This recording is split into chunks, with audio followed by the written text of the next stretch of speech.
from the weekend. This is News Tonight live on GH1 Television, and I am Keminni Amanor. Our top stories. NDC is gunning for an annulment of Thursday's Ayawaso West Wuogon by-election on the back of political violence witnessed that day. Can the request be granted? We'll find out over the next 60 minutes here on News Tonight. But also coming up tonight, family of murdered journalist Ahmed Swale calls Kennedy Japan, a Sin Central MP, a liar for daring to suggest on national television that he paid for Swale's education. Meanwhile, GJA will not let the murder of one of his own go unpunished. In a great show of solidarity, the association has set aside a day of mourning to honor his memory as it continues to press for justice for him. And later in business is simple. Go after everybody NAM1 gave cash to, including government. Aggrieved customers of collapsed Men's Gold fight for their cash.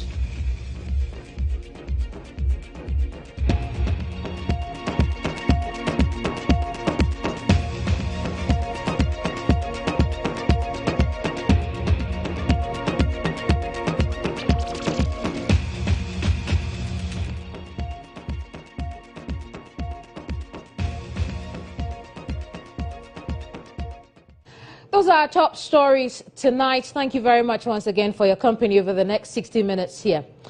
First, we'll start with insights.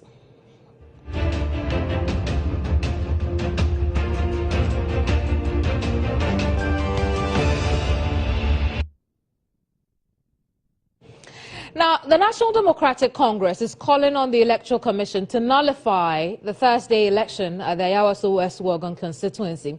The party is of the opinion events of that day dented the credibility of the elections. Hence, it will not recognize the legitimacy of the MP-elect, Lydia Seira Malhassan. The NDC also wants state institutions to investigate the attack on the home of his candidate, Deladi Kwesi Brimpong. But a day after the by-election, the Electoral Commission boss appeared to have responded to this. Take a listen. I'm not aware of any law that says that an election, a turnout of less than 20% should affect the integrity of the process, or should declare that the election is not, it's not a credible one, as you say, or cannot hold. I'm yet to see any such law. To the best of my knowledge, there is no such law.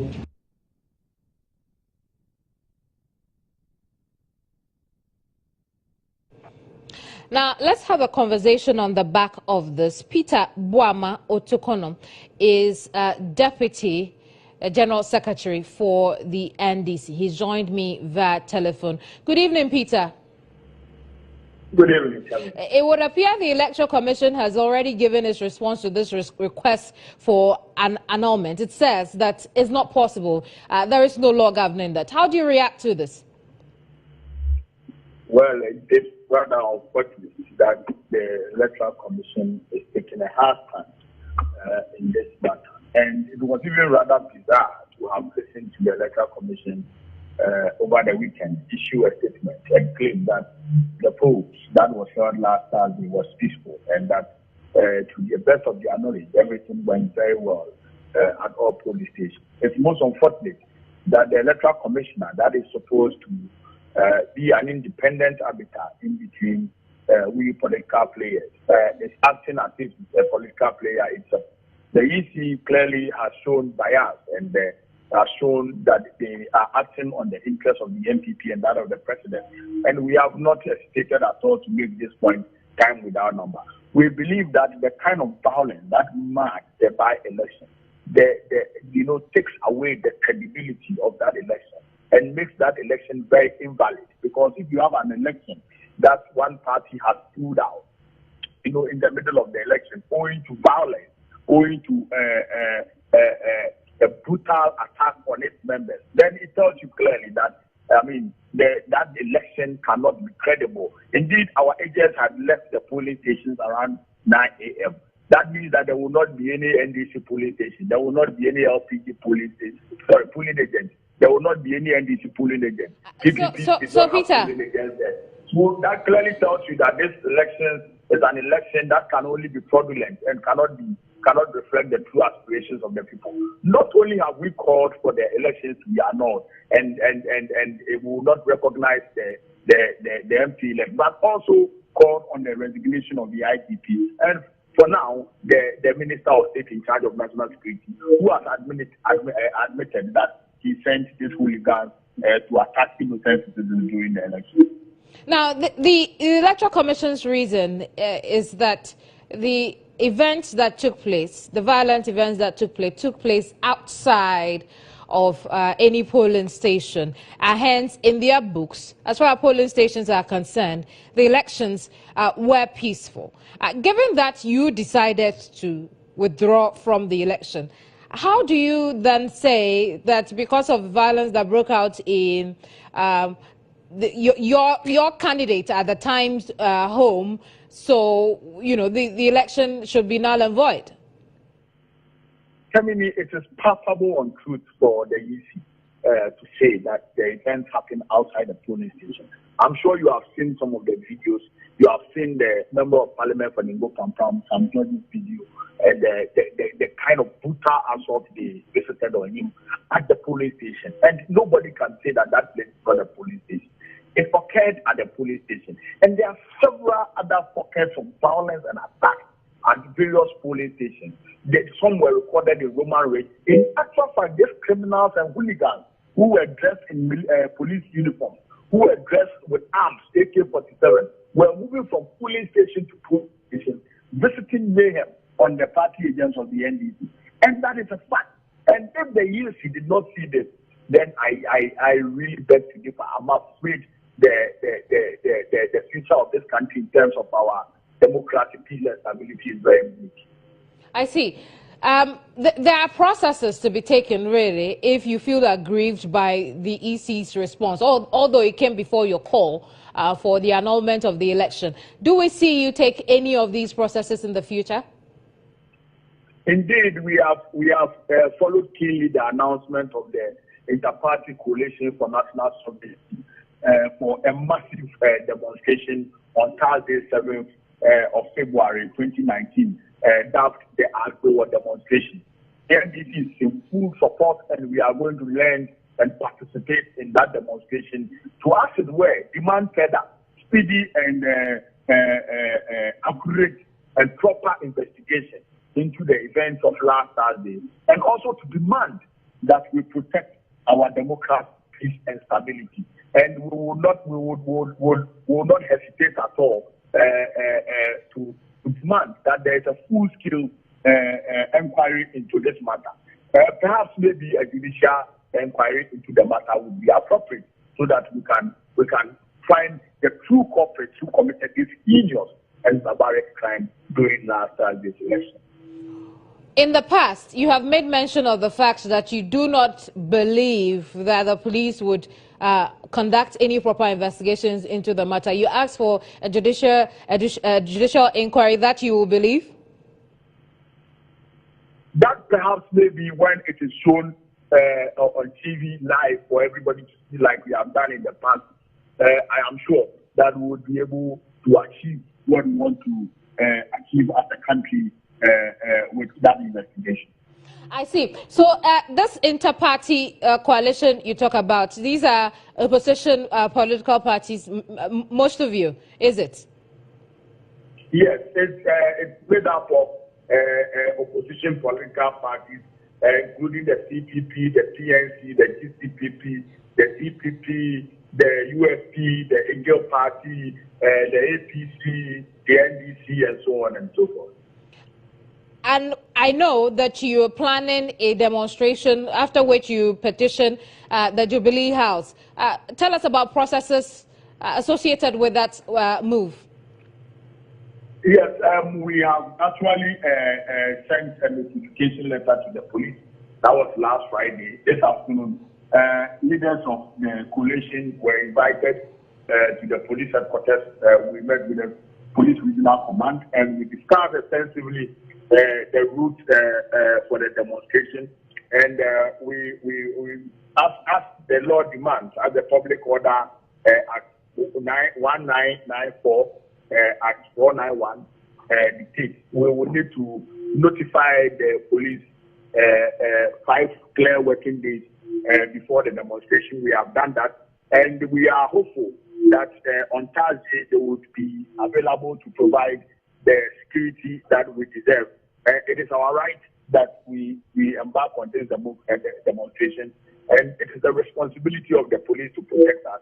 We are going to convert at a grass spots by 6 a.m. We'll go through the High School traffic light, then through to UTC, then we'll go through the High Street. We will stop at the Ministry of Interior and deliver a petition to the Minister of Interior, and we will move further to the police headquarters, deliver a petition to the IGP. Then we'll finally end at the Jubilee House, the flag house, where we will deliver another petition to the president. But Peter, given the aftermath of this election, the volatility that characterized this election, is a demonstration a good idea at this point? Won't we be creating more room for mayhem? No, there cannot be any better time to press on the demands for our democracy to be protected, for our peace and stability to be protected, for a speedy investigation into what happened last Thursday. There cannot be any better time. And we think this is the right time to do that. There is nothing about volatility. I mean, we are going to conduct a very peaceful demonstration on Thursday. We look forward to that. It's going to be purely non-violent, and we have assured the police that we are going to keep to the rules of the state, the laws of the country, and we are going to abide by the dictates of the Constitution and make it as peaceful and as violence-free as ever. Very well. Thank you very much. Peter Boama Otukono is Deputy General Secretary for the NDC.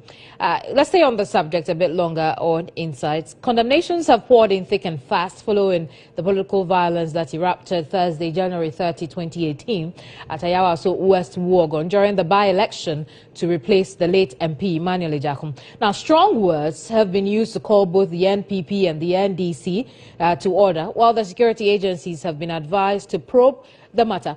The latest statement comes from former moderator of the Presbyterian Church of Ghana, Reverend Emmanuel Mate, who fears nothing would come out of security investigations into this wicked and dastardly act, judging from past experiences.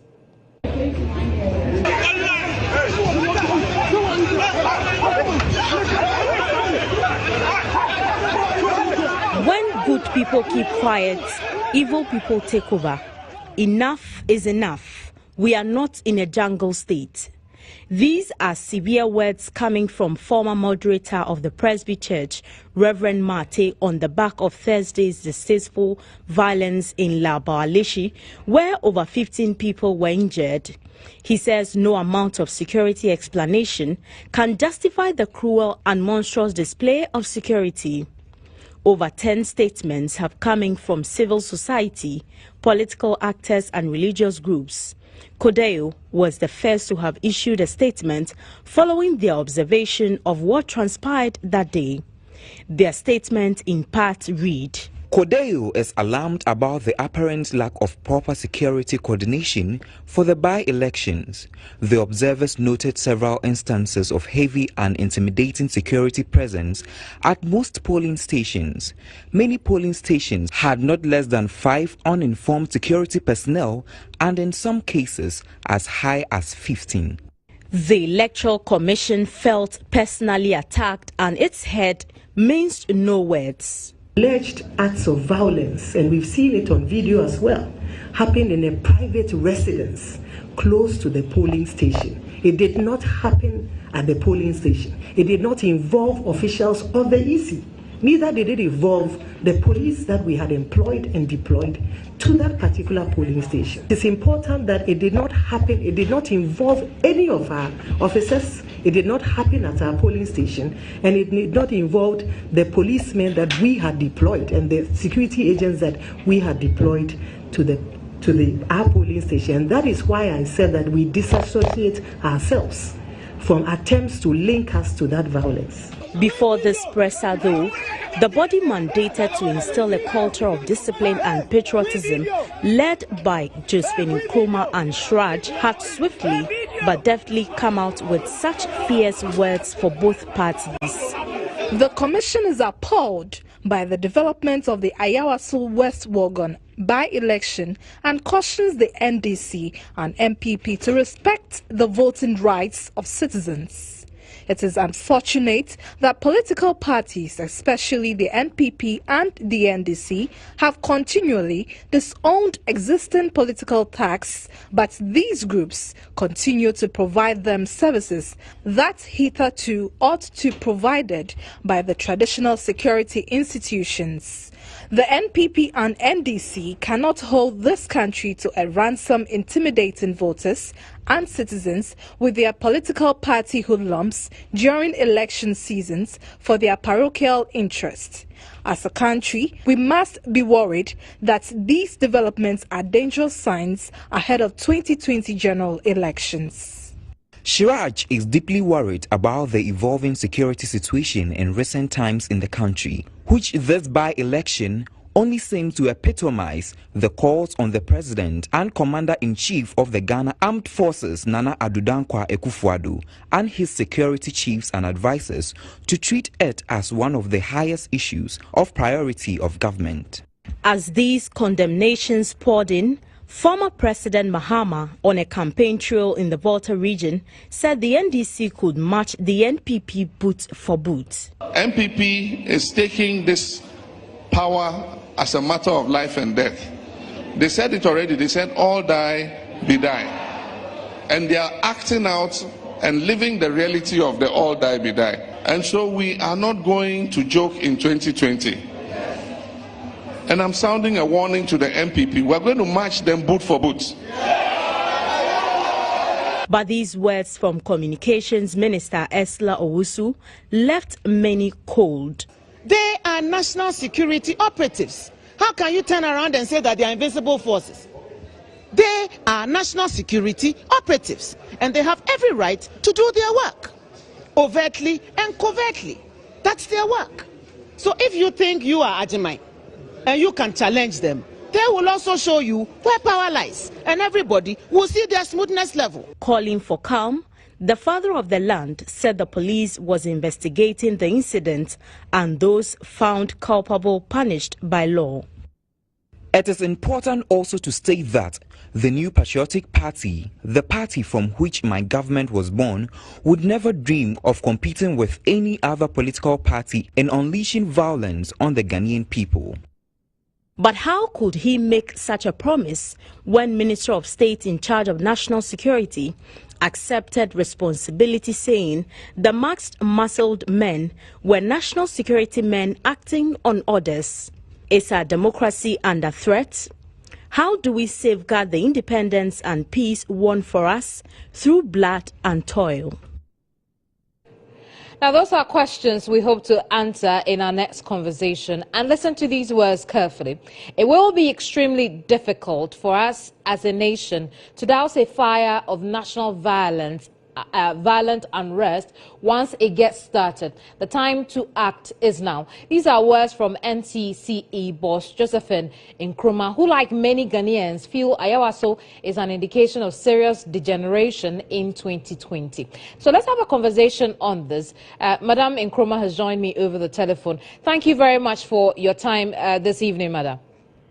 Thank you. Good evening. And good evening to your listeners. Indeed, indeed. Now, how do we do this? How do we safeguard this democracy when aggrieved parties do not even trust the state institutions that they could seek redress from?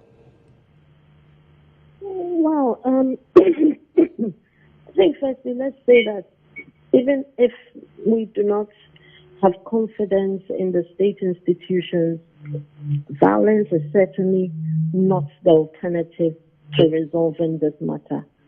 And that is why NCC is calling for a national condemnation on this issue and calling for all stakeholders to come to the table and find a way of redressing this? How do we build confidence in the state institutions such as security agencies?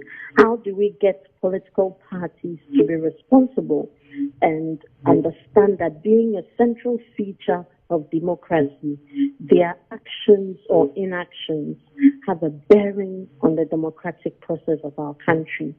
And so it's important for political parties and other stakeholders to come together and find a way of addressing the issues. What is it that accounts for the lack of confidence in security agencies? What is it that we need to do to strengthen the security agencies and as a matter of fact, to strengthen other institutions as well, so that whatever it is, the pillars that underpin democracy can be properly strengthened for 2020 and beyond. And the issue with vigilantism, we can say without a doubt, is something that can cripple our democracy. And we shouldn't at all take it lightly. We've seen what happened in Kenya. We've seen what happened in Cote d'Ivoire. We've seen what happened in other countries. And these are the indicators. And if we sit down with a sense of complacency and assume that, this will just pass, then I'm sorry, we are not taking the urgent steps that we need to take. So for what happened at Ayawaso West, when we, NCC, had said earlier on that vigilantism should have no space in our democratic culture, this is a clear indication of why we've been sounding that warning. So now the writing is clear on the wall, and this is the time for us all to act. Very well. Now, quickly, I'm happy you talked about 2020 and beyond, because it would seem that prior to the elections, we all come together, talk about the peace. After that, we seem to forget it. How do we sustain that process? How do we make it a part of our very fabric as a people? Well, I think if you look at the pattern of elections and in this country, our democracy is centered around elections. So everything we do, whether it's the political actors, it's the state agencies, everything is geared towards one day in a 4-year cycle. And so when that day is done, everybody thinks, well, that's it. That is democracy. We have gone, we have elected our president, we've elected our lawmakers, and everything is okay. But democracy is certainly beyond elections. And so the day of elections itself becomes just one day in the process of democracy, one day in the process of building the building blocks of democracy. So it's time for us to strengthen institutions, to work beyond elections, so that whether we have it's post or pre-elections, the institutions are strengthened to carry out their mandate. So, for instance, NCC is strengthened so that we can continuously ensure that the civic education, the engagement we need to build the civic mindedness in the citizens, to understand that they all must participate in this process of democracy. It's properly done and effectively done. Madam Nkrumah, I'm afraid we'd have to leave our conversation here. That's all time will allow, but I am grateful for your time tonight. Madam Josephine Nkrumah is NCCE boss. Now, still on this matter, hasten your investigations and bring perpetrators of Ayawaso West Wuogon by-election violence to book. This is a call coming from the GGA president, Afil Moni. Let me see this opportunity to thank all journalists who risked their lives to bring us graphic happenings of that event. It again is a clear demonstration that our lives are in danger, especially journalists, because we overly take risks. But at the same time, thank God that no journalist was injured, no journalist was killed in that by-election. But again, this should serve as a warning to us that never again should we orchestrate this scenario, this shameful and dangerous spectacle, which will again serve as a blot on the democracy. What happened at Ayawaso by-election in fact, attempts to deem the beacon of our democracy and also endanger the life of journalists. Well, that's how we end Insight tonight.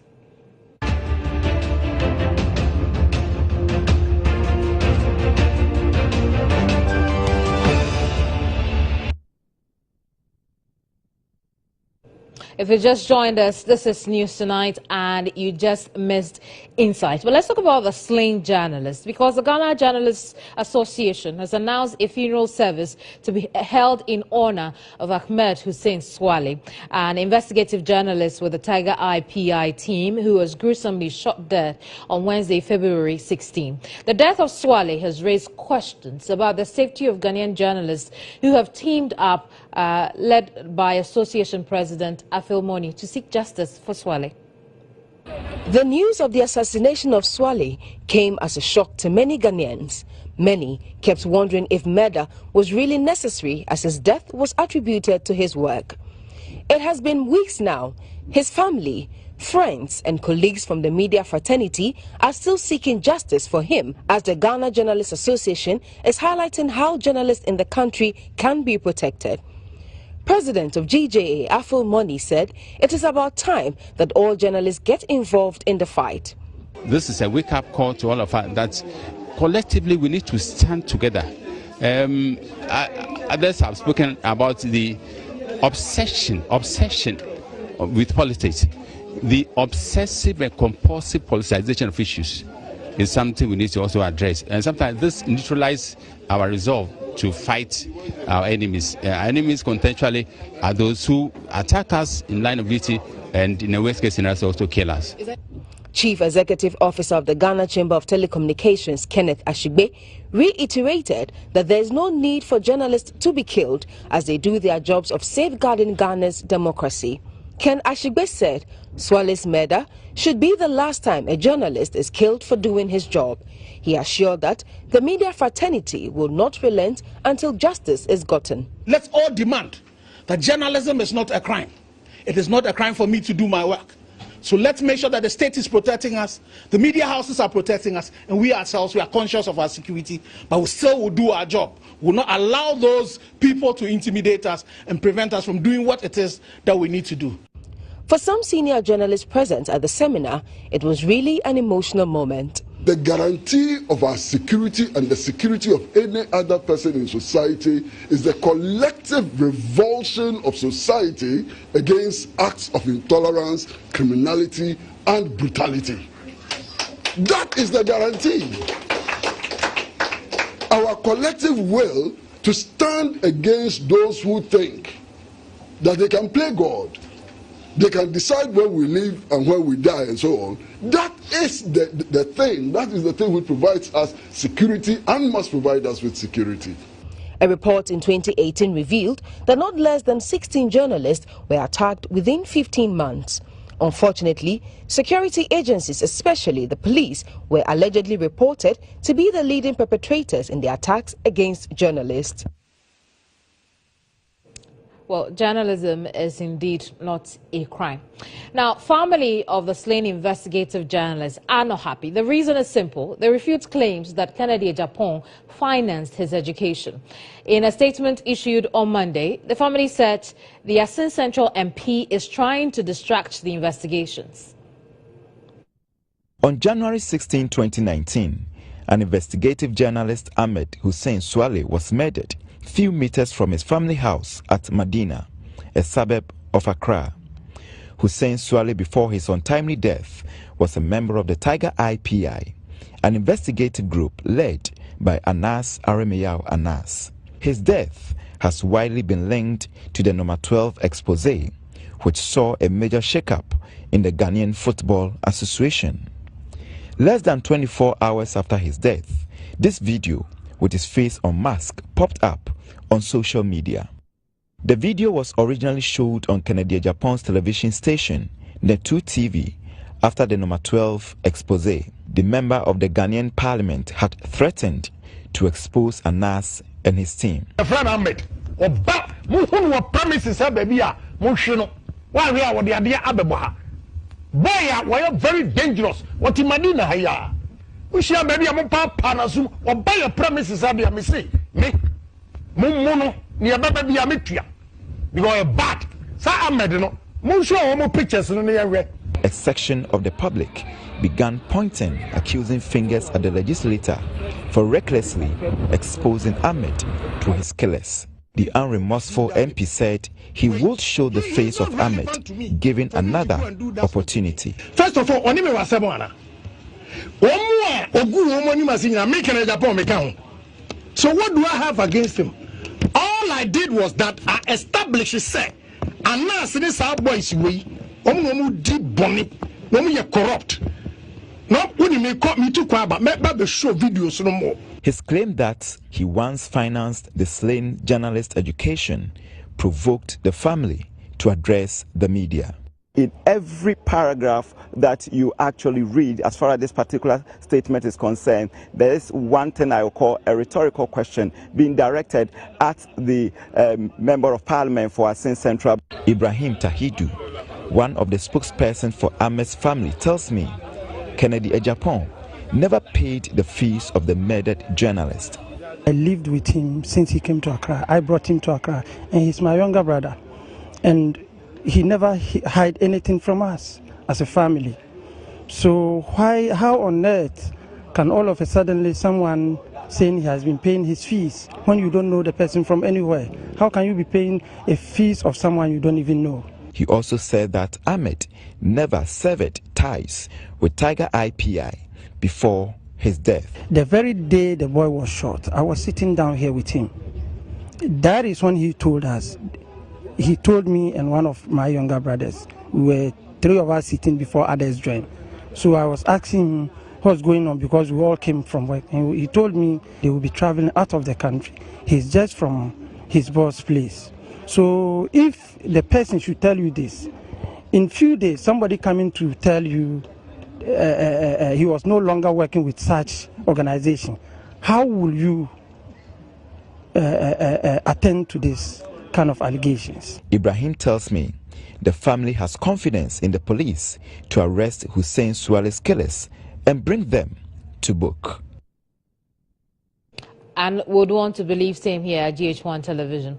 Now, President Akufo-Addo has been let off the hook by persons with disabilities who took issues with his "We came to fix Ghana," and in these 2 years, it is only those who are blind or deaf who are not aware that indeed we have done something, unquote. Now, this comment on a campaign platform ahead of the Ayawaso West Wuogon election incensed the Disability Federation. The executive director of the Ghana Blind Union, Dr. Peter Samoa-Obeng, says although the deaf and dumb comment was displeasing, they do accept the apology rendered by the president.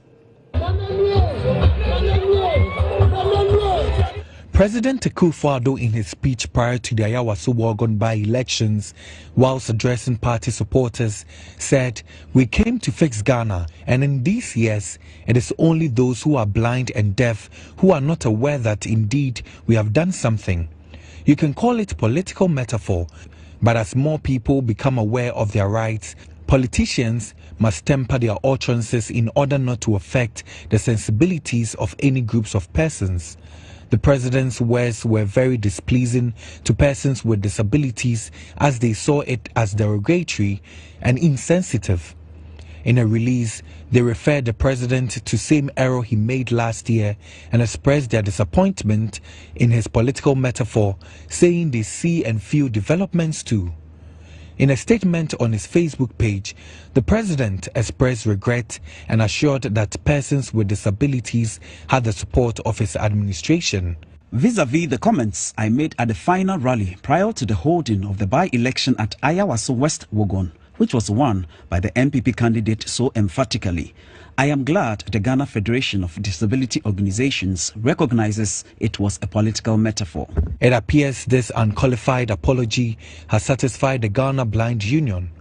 Its president, Dr. Peter Samoa-Obeng, says they are happy that the president has heard their displeasure and apologized for his unintended slight. When you make it look as if lack of appreciation is due to the presence of a disability, you can't see so you can't appreciate what is beautiful around you. You can't appreciate progress.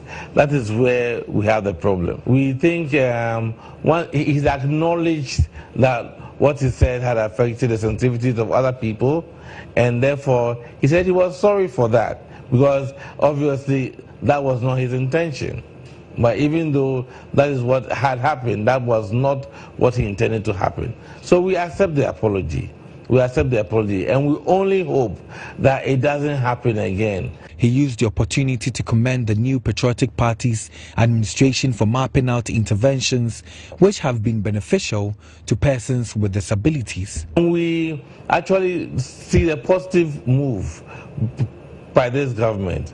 But, you know, the fact that we see all these positive moves, we look at the inclusive education and other things, the fact that we see all these positive moves by the government, it doesn't mean that when something goes slightly off course that we would not point it out. You're watching News Tonight live on GH1 television. There's more news ahead. Don't go too long. I'll be right back.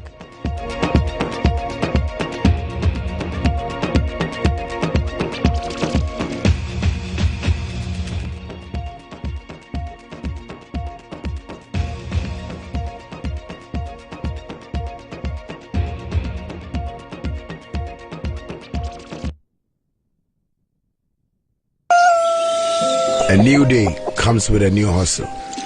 My name is Shatawale. I started on the street.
Welcome back. Glad to know that you're still here with us on News Tonight. Now, former Maslock boss Sedina Tamaklu has pleaded not guilty to 78 counts of stealing, causing financial loss to the state, causing loss to public property, improper payment of public funds, money laundering and contravention of the Public Procurement Act. The embattled former head was granted a 5 million cedi bail. Sedinam Tamaklo is not standing trial alone. The former operations manager of Maslock, Daniel Axim, is standing trial with her boss and also pleaded not guilty to all 78 counts preferred against them. He was granted bail to the tune of 1 million cedis. Both accused persons have been asked to hand over their passports to the registry of the court. Agbesi Japasu and Alfred Ej Mensah are lawyers for the two accused persons, and the state is ably represented by the Attorney General Gloria Ekufu. Despite an error made on the face of the charge sheets regarding numbering, the judge, Justice Efia Asariboche, said there was no need for leave to make a correction because it does not have any serious effect on the substance of the case. The court further ordered prosecution to ensure that within the next 10 days, they supply the defense team with all the necessary documents in order for them to prepare adequately for their defense. Both parties, together with the court, settled on 4th of March 2019 as date for the next court sitting for the closed-door case management proceedings to begin.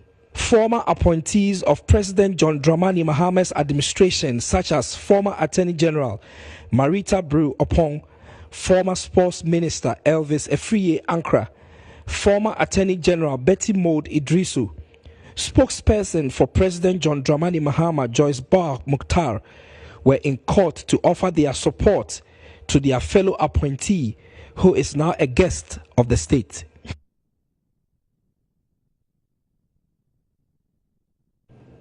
The United States of America Embassy in Ghana is due to start its cessation of the issuance of non-immigrant visas to domestic employees of Ghanaian diplomats posted in the U.S. today. The move, the superpower explained, was because the country was dilly-dallying on accepting its nationals on U.S. deportation lists. The Foreign Affairs Ministry on Friday issued a statement expressing its disappointment with the U.S. move. But the U.S. ambassador to Ghana has explained that their sanctions are not a ban, but a limited restriction.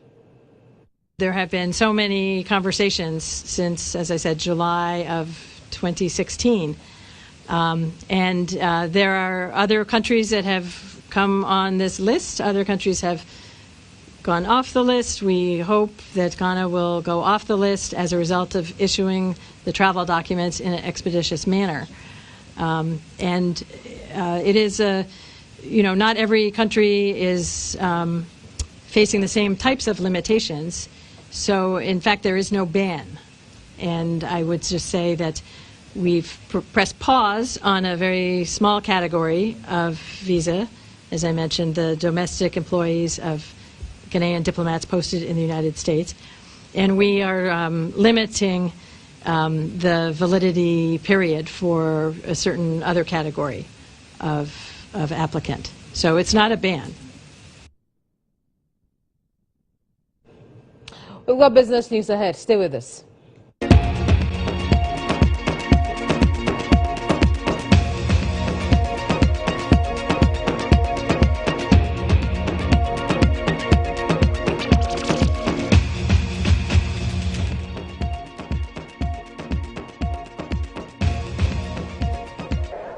To anyone who ever pushed me to go further.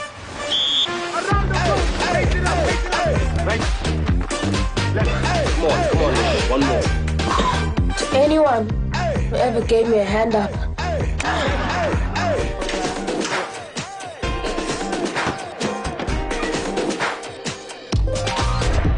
To those who work together to set the bar higher.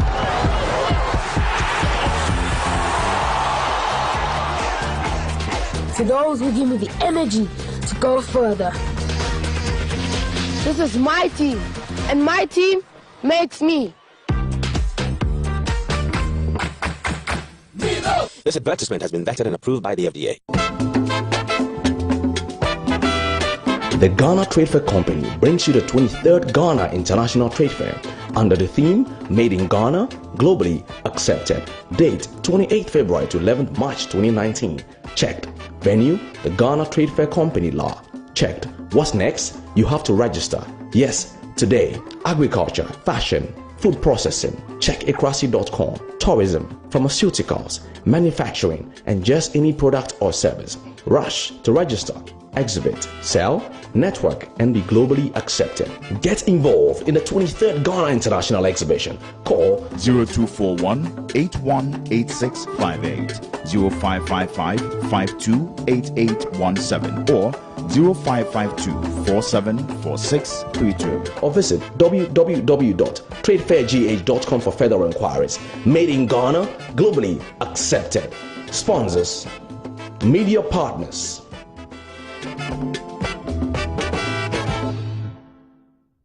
Mama Pacho, me de misike kwa koto skakaro ha besisi amen. Kofi enti bebrebe koso wo tie. A wo twa koso. Do sika koto skakra ho. Oh mami, e mane how cry. Pini o kire. And say Ghana skakra bia time me Bank of Ghana. E de hihie egu akwan mu a e be hye skakra bia hodo no mo kena na bu esika so ho ban. Enti mami wo da. Oh Kofi, eya se papa o. We kire se esese nyina e tokoso. Ni e de sika koto sikakrabia ahodo na mmom yemfa yesika nkototo kwanchen sikakrabia wo munni tumi krata na fe so o hyebo akese na ba se akoji yesika na ni yesika na yira oh Kofi kan ho mana moto fasika no koto na mmom menche o esane se aponchen kwan aben ampao sisi ade ehu hia se wode ayem hyehye anasa hopepe kokko yusika nyina e wo sikakrabia bia. Bank of Ghana, promoting a safer and resilient banking system.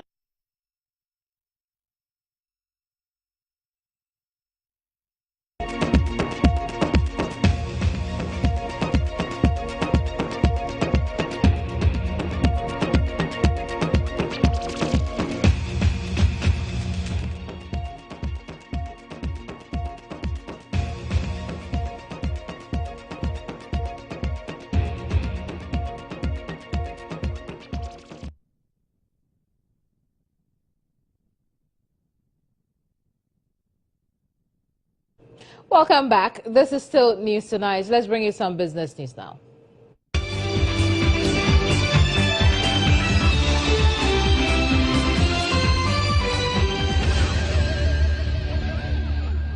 Business Brief is brought to you by Everywhere You Go, MTN.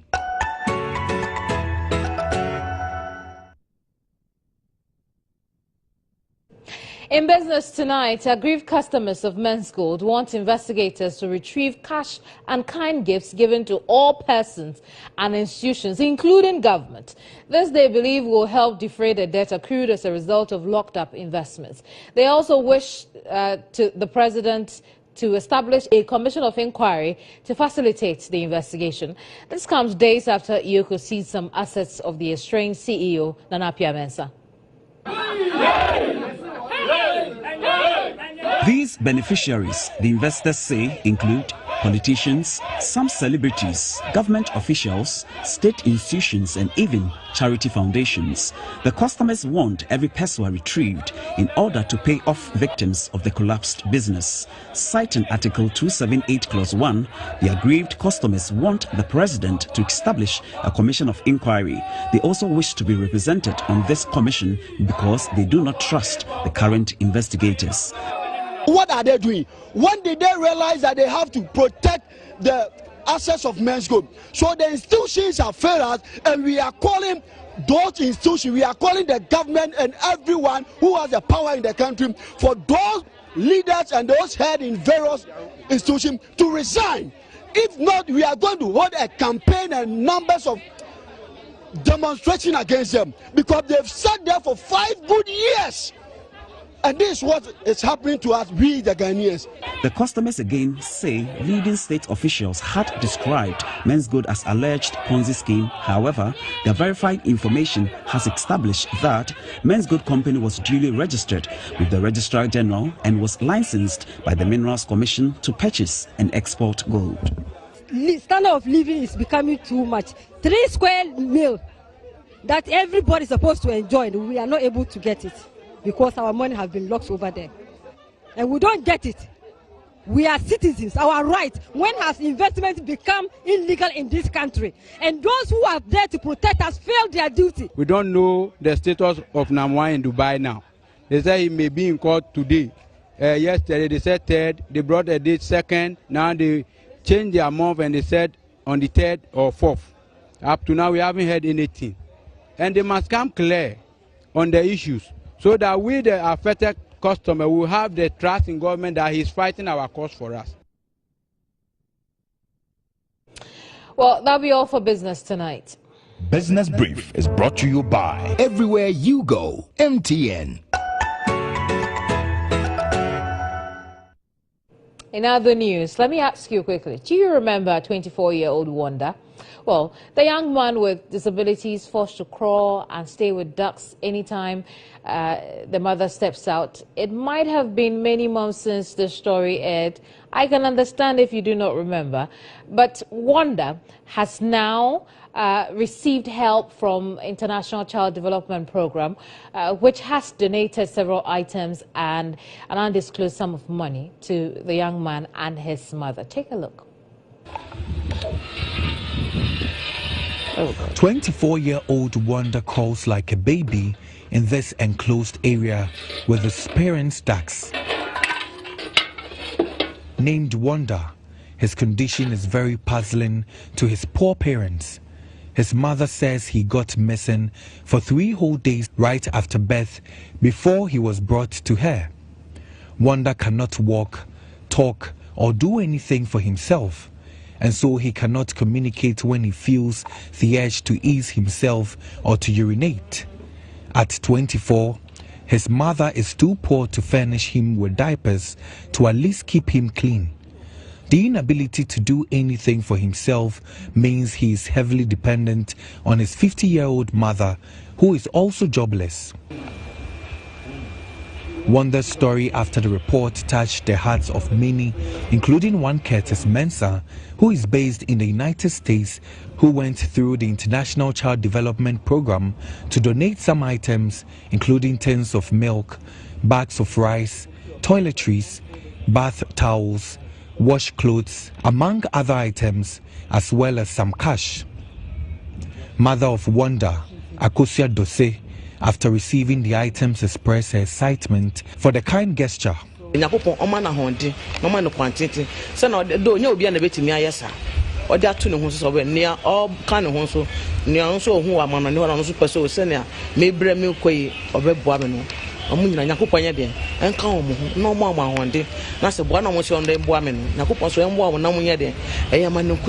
Country Director of ICDP, Joyce Lanyon, entreated corporate bodies and non-governmental organizations to support such a good cause. I want to seize this opportunity to appeal to the whole world, corporate individuals, to come to the aid of Wanda. We have established a GoFundMe with the title Dignity for Wanda, which is there established, and the public can actually access and donate. She also urged government to make facilities disability friendly. Well, a big thank you to International Child Development Program. But as she had, go donate $1 or $2 to the GoFundMe account for Wanda. If you want details, we'll put it on our Facebook page after the broadcast. Coming up is E-Zone.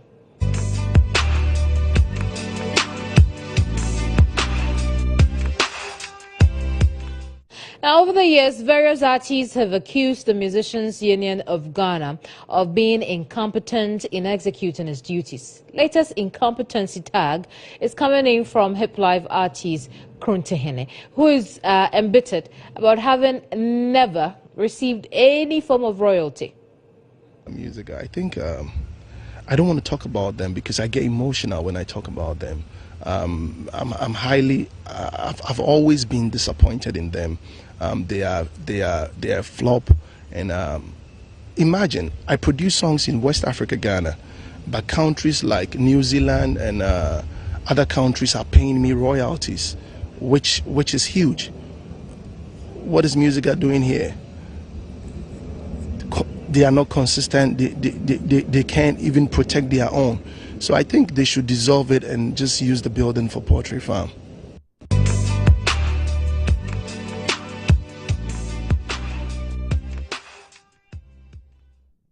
On that very interesting poultry farm note, let's bring you international news.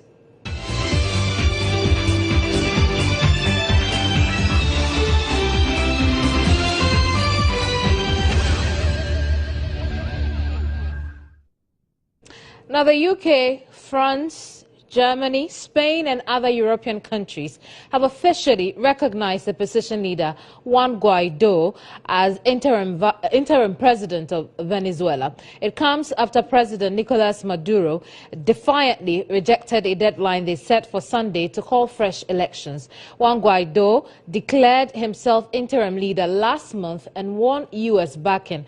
Russia, a backer of Maduro, accused the EU countries of meddling in Venezuela's affairs. As head of Venezuela's National Assembly, Juan Guaido says the constitution allows him to assume power temporarily when the president is deemed illegitimate.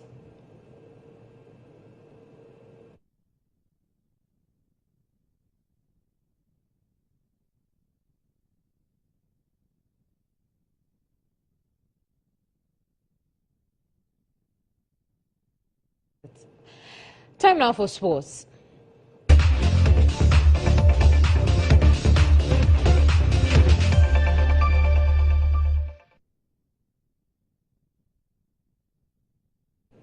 Now, one body has been seen in the underwater wreckage of the plane that was carrying footballer Emiliano Sala and pilot David Ibbotson. A search on Sunday found the Piper Malibu plane on the seabed of Guernsey, a channel island in English Channel near the French coast, almost 2 weeks after it went missing. The Air Accident Investigation Branch confirmed the sighting on Monday morning. It added it was now considering the next steps. The plane, which went missing on January 21st, was found on Sunday morning after a privately funded search began. The flight had been carrying Argentine striker Salah, 28 years, and pilot David, 59 years, from Nantes, northwest France, to Cardiff after Salah completed his £15 million move to Cardiff City, becoming the club's record signing. An official search operation was called off on 24th January after it was said that the chances of survival were extremely remote. An online appeal started by Salah's agent had raised £324,000 for the private search. The air accident. Richard Comey made his second crack at the vacant IBF lightweight title count, claiming his first world title after defeating Russian Isa Chaneev in second round stoppage. Isaac Comey, with a record of 28 wins, 2 losses, with 25 as knockouts, tore through Chaneev, who had 13 wins, 2 losses, and 6 by knockouts. Comey dropped Chaneev late in the first round on a monstrous right hand. As Comey went to end things before the bell could sound to end the frame, he tripped, which may have been all that saved Chaneev at that point.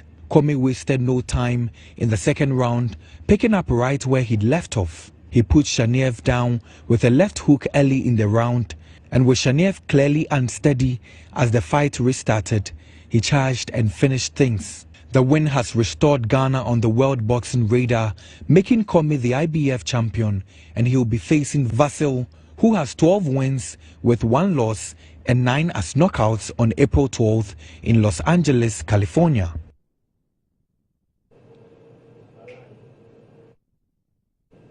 Well, too bad for Isa Chaneev.